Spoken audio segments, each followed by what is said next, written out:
Welcome back to the Great I Am in Me Academy. In this bonus episode, we will take a closer look at the factors that have contributed to the explosive growth of Pentecostalism across Africa. Pentecostalism's rise in the continent is not just a random occurrence, it's shaped by multiple complex factors. Let's dive into these key drivers. 1. The contextual factor. Pentecostalism in Africa grew out of very specific historical and social contexts. A few examples of these backdrops include the lingering effects of colonialism, civil wars, and the failure of modern state structures. In times of uncertainty and hardship, people often turn to spiritual answers. Pentecostalism offered hope and a fresh perspective, becoming a beacon of light in the midst of political chaos and social instability. Its ability to thrive in difficult contexts speaks volumes about how it addresses real-life challenges. 2.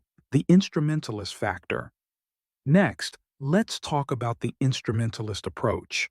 Pentecostalism didn't just grow, it became a powerful tool for congregations to use for their own purposes. For many, it was a path to modernity, bringing solutions to poverty and offering guidance in national and individual issues. People embraced it as a movement that promised prosperity, healing, and a better future. In this sense, Pentecostalism wasn't just a religion, it was also a means to address both spiritual and physical needs. 3. The strategic factor.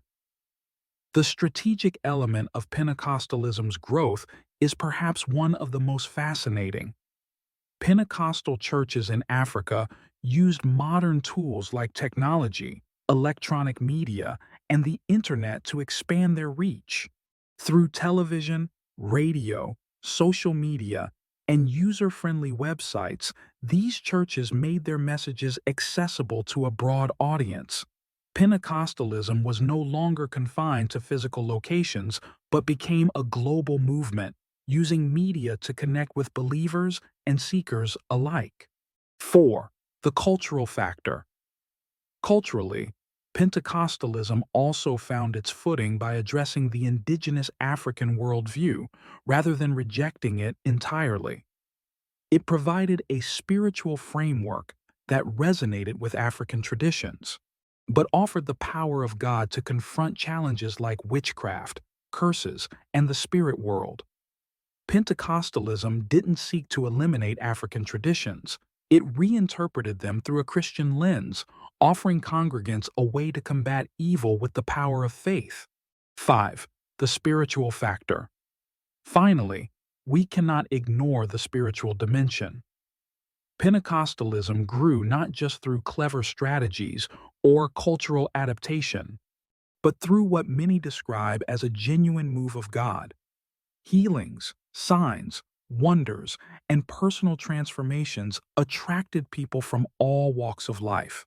This spiritual power led to an organic growth where congregants shared their experiences with friends, families, and even professionals, further expanding the movement.